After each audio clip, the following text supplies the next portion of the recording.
Alright, so this is going to be the exterior home inspection video I'm going to do for you. So first and foremost, I'm going to go around the whole house. And may do the inside, I don't know, for a video. It just depends on what the client wants because this is their home. So usually don't do the inside unless they obviously approve it. So this is obviously a closed link account. So the only person that's getting this is you. So anyway, we have an open ground here, electrical.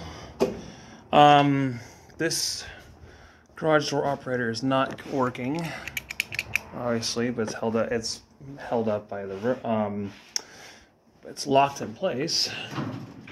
Yeah. So all right. So let's keep. This is obviously house is built in the '60s. Concrete slabs in still pretty good shape. You obviously got some large settling of cracks, but one of the best features of this house actually is this is some of the things you get when you get an older home. Is that the cost for concrete really was not as much of an issue. This house ain't going anywhere. This is quite a bit of an intense foundation pour here. You can see how you got the column support here, and then you got these massive footings, and there's not a crack at all. You got your cripple wall right here, your retaining wall, 2x6. Obviously, you got old growth here, which is obviously important to point out. My flashlight is dying on me. That sucks. Okay. Well, I'll have to get my other one. Okay, so anyways, original cast iron plumbing here. So one thing you got to be a note about is cast iron has a 57-year lifespan. So luckily it's pretty easy access to replace if you needed to. See, you can see they're wiring off. So that's actually old cast iron, so it's not too hard, and there's a copper line going right to the Y connection. It's not too hard to replace with ABS, just because the access is so easy. But it's like one of those things where cast iron corrodes from the inside, so you won't really know if you have a bad cast iron waistline or a cast iron line until you see evidence, obviously, of it leaking. I have cast iron in my house. It's 100 years old and it's still fine. So it's just one of those deals. Obviously, these are two different pours here. Let's go over this outside here, and I guess you can call it the interior bathroom. There's no exhaust fan, but technically you are exhausting to underneath the house right here. So it's kind of like you're venting out this way. So I don't see this as a big issue, obviously. It's more or less a shop bathroom. Two different lids here, obviously. I would definitely get a door stop up there so you'll break your toilet. I believe there's a hot neutral over here. I think it's this one. Hot neutral reverse. Yeah, that one's the one. So, all right, we're gonna go on the outside now.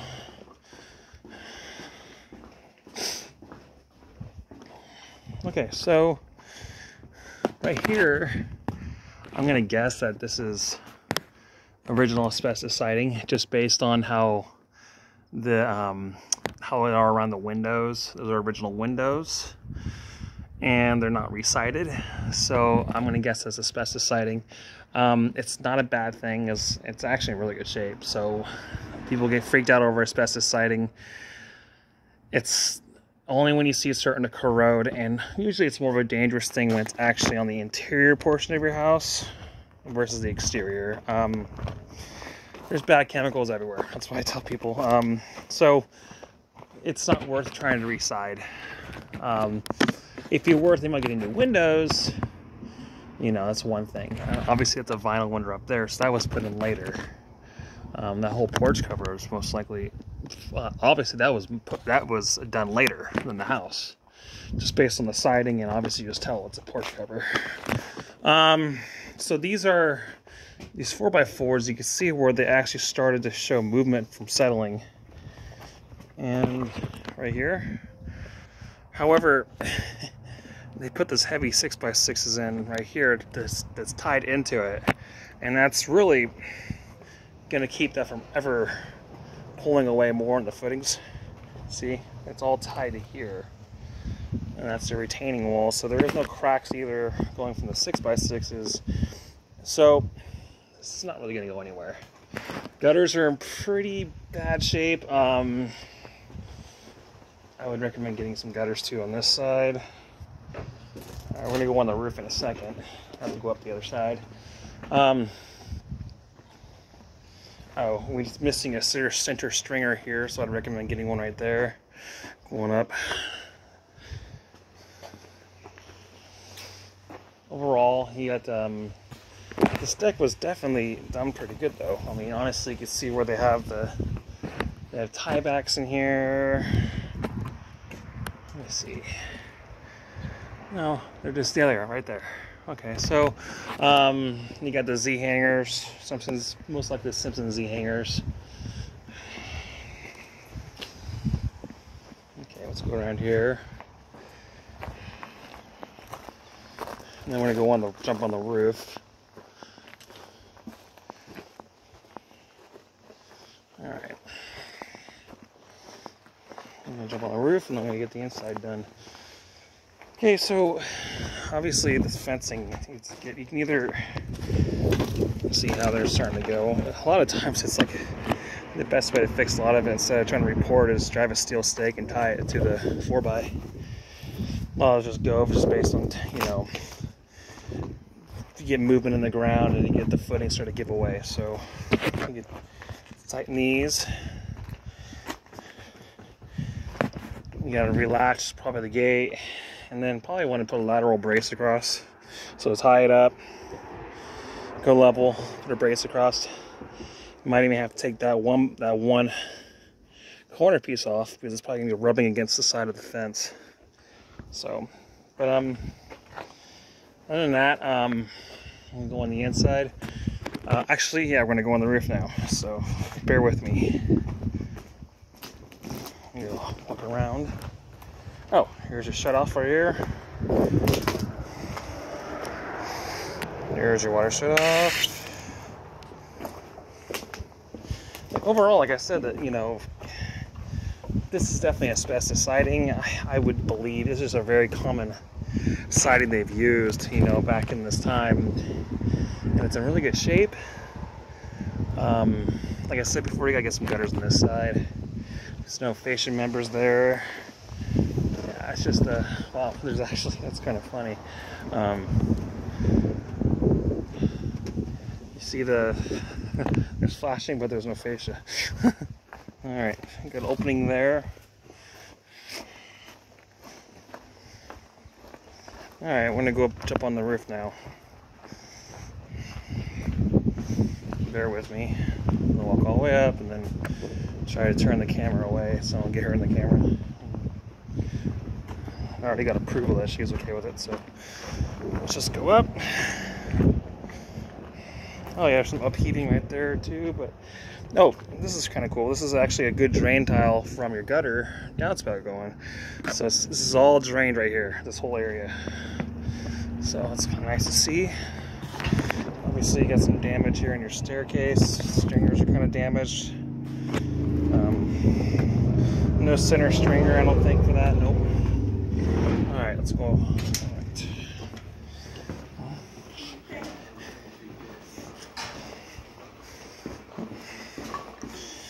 Alright, now we're going to go back on the deck. So a deck has a 1 in 12 pitch, which is what you use for a flat deck. We need to have no plankings, and it's considered sheathing on the bottom. So it's got proper pitch. Obviously, railings are really loose. So I imagine you have to probably all thread that on the bottom, tie it to the joist and rim members. We'll straighten that out, tighten it up. Yeah, all of them are like that. All right, let's go on the roof. Obviously the siding, you can get sanded, repainted. You got argon gas leak over there on this window. You can see it. All right, bear with me. Going up 6 feet. So this is a, I see this all the time.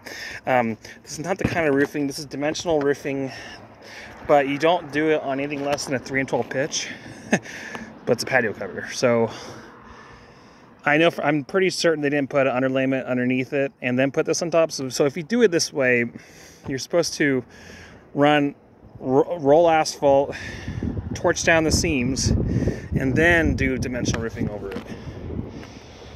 Anyways, we got some obviously sun damage from the bottom of the siding here, gable vent. Chimney chase is a little loose. Yeah, I would say. You got roof venting as well.